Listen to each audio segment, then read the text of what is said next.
All right, it is a massive, massive day for Kirby Smart and the Georgia Bulldogs as they land one of the very best high school prospects in the country today, an in-state five-star defensive lineman, Elijah Griffin. He's ranked as the number 5 player in the country for the 2025 class. He's the number 1 defensive lineman, the number 1 player in the state of Georgia. This is a big deal. And of course, if you're over on Dawg Post, this is not surprising at all. I've been reporting for, it feels like years now, that this kid would end up in Athens. And today he publicly chose Georgia over Miami and Southern Cal. Again, it's a massive pickup for the Dogs because they offered this kid over 4 years ago. Georgia offered him on September 5th, 2020. He was an early 8th grader at the time. They made him a top priority. They won over him and his family early on in the process. And now they've been able to land his commitment, and it's a big deal. So, let's jump into it. 6'4", 300 pounds out of Savannah Christian Prep. This guy has been a game wrecker since the very beginning. As a freshman in 2021, he had 69 tackles, 8 tackles for a loss, 3.5 sacks. As a sophomore in 2022, he had 82 tackles. Again, from the interior. This guy was lining up over the center and guard sometimes, so he wasn't an edge defender, stopping the run, getting after the quarterback that way. I mean, he was taking on double teams, trying to fight off blocks, and still made his way into the backfield consistently throughout his career. Again, as a sophomore, 82 tackles, 30 tackles in the backfield, 14.5 sacks, and that's as a sophomore, okay? Now, I know he doesn't play the best competition week in and week out, but as a sophomore, you're making 30 tackles behind the line of scrimmage. You're getting the quarterback down just about 15 times. That's elite. Those are elite numbers. I totally get why he is a 5-star prospect and ranked where he's at, although I, tend to disagree. I'm going to talk about that in a second, but I think he's more in that 30-ish range, from 31 to 39. Again, I'll dig into that later. I don't want to, start the video off by that, but the numbers are elite. He's got the size, and he does have game-changing ability at times. I mean, you turn on the film, every once in a while, he is just absolutely blowing a play up in the backfield and making it look easy, and you say, oh, okay, I get why he's a 5-star. That's a 5-star play. That's a jaw-dropping play. So he does flash that ability. I just want him to do a little bit more consistently. Now, I'm reading off these numbers and you're probably thinking, well, he's making 97 tackles as a junior, 31 more tackles behind the line of scrimmage, 17.5 sacks. What are you talking about? How can he be more consistent? Well, he plays down in Savannah, so there are other people that I trust that have been able to watch him a little bit more. And, even Dean watched him play against Marist last year in Atlanta, and he said, he just didn't really flash in that game, and that was the best team they had played. He actually said the freshman, LaDamian Guyton, who might be the number 1 player in the country, I think he should be ranked higher in that 27 class than where Elijah Griffin is now. He said that guy was making most of the plays, and he was a freshman. He's a sophomore now, just killing it. But Elijah Griffin was a junior last year, and they said, he just kind of disappears at times, and there's drives where he doesn't do much of anything. And I've spoken to several other people who went to watch him play to get some clips, and they said, I only got 4 or 5 clips the entire game. If you're supposed to be the number 5 player in the country, you got to do it consistently against the best teams. And again, I'm not trying to harp on the kid because I get why he's a 5-star, and Georgia fans should absolutely be excited for this kid because he does make a lot of plays, and he's going to fill that stat sheet up.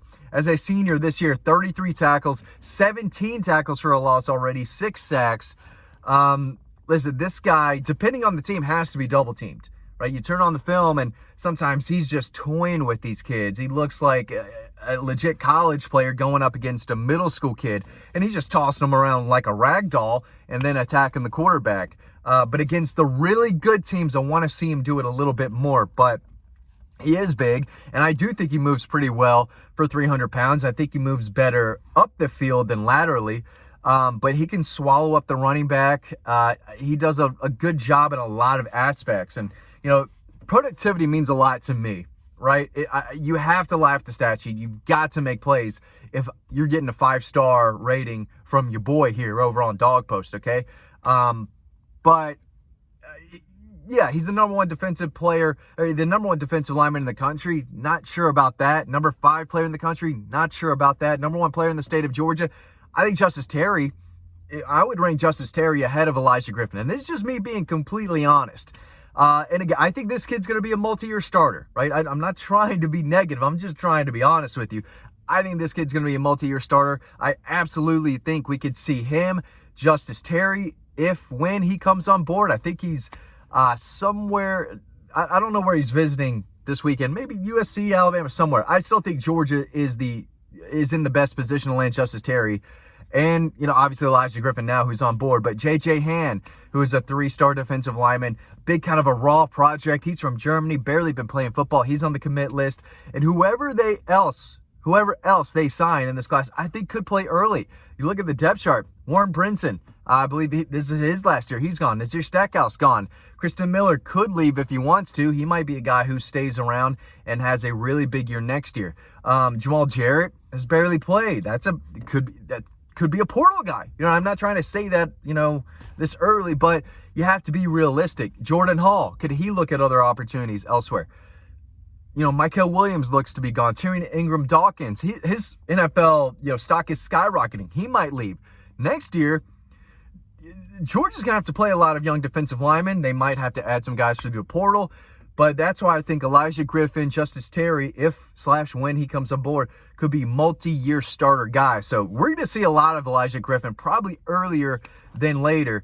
But he still needs developing to do, right? He's still got to be a little more consistent for me.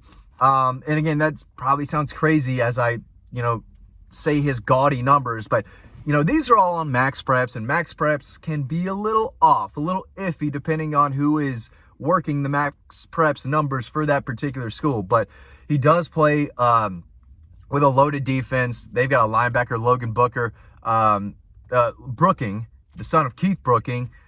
He's committed to Clemson. Again, LaDainian Guyton is an edge defender, outside linebacker type, long Leonard Floyd looking kid with an ideal frame and a tremendous burst and the ability to attack the quarterback. He's on the other side of Elijah Griffin, and we'll see. He does bring some versatility. I think he'll be more of a 3 technique when he gets to Athens. He's not, a 320, 330, a guy that you can, take on a center and a guard every single time. But he's not an edge guy, but he's not a true nose guard. So I could see him playing in that 3 technique, but he could be moved around depending on the situation, down in distance, whatever. But I think he still has a chance to maybe, lose some weight while adding more muscle. I still think there's some time to continue working on his frame a little bit and adding, just still adding more muscle and more weight, because you can't stop, right? You got to keep adding that if you want to be a big-time player in the SEC. But again, he's the number 5 prospect in the country. I don't necessarily agree, but, I get it to an extent. Georgia fans should be thrilled with this guy. Again, Georgia's liked him for over 4 years. They offered him going into 8th grade. They knew he had the chance to be special, and I still think he can be special. I'm not saying he can't. He's got that ability. He's got that talent.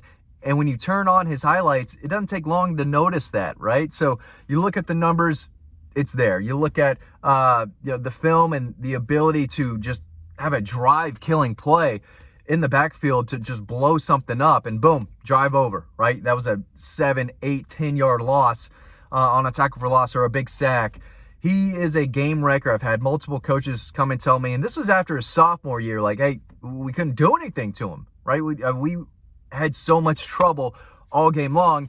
But then I hear from other people, well, I didn't see much of him this game, or, I expected a little more from him here. So, when evaluating prospects, I use my eyes. That's number one. What do I see? And then it's what do I hear? You have to ask from other people, especially that have seen him more than I have. I have no problem asking someone in this field, because it's a bunch of good guys that cover Georgia recruiting. Hey, I saw you watched Elijah Griffin, Jeff Sentell. What did you think about him? Or Ben Woke, or whoever. I'll ask them, hey, how did Zayden Walker do? How did Elijah Griffin do? And I listen to them because they know what they're talking about, and they saw him while I was out watching someone else. So, I'll pick, some brains here and there. Because there's a lot of people who cover Georgia recruiting, so there's always eyeballs everywhere. But outstanding player. He is elite. This is an elite defensive lineman. I just don't think he's better than Justice Terry, who could be coming on board at another time and place. Maybe soon. We'll see. But very good player. 6'4", 300 pounds. Lit up the stat sheet, play after play in the backfield. Again, he's been a guy that Georgia's wanted for a long, long time now. and they got him. Everyone wanted him, by the way. Georgia's got him. He's a 5-star, another one in the boat, and this is shaping up to be possibly another number 1 ranked recruiting class. It is looking that way. Massive, massive commitment today. 5-star defensive lineman, defensive tackle, really, Elijah Griffin, number 5 player in the country, best prospect in the state, according to the rankings out there. Thanks for watching. Big, big deal. Appreciate it. You can read all about him and watch highlights over on Dawg Post for free. So make sure you're doing that. Don't miss out on that. We've got a bunch of stories over there, and we've got one on Elijah Griffin on the front page right now. So make sure you check that out. Read more about him over on the website. Thanks for watching, and I'll see you over there.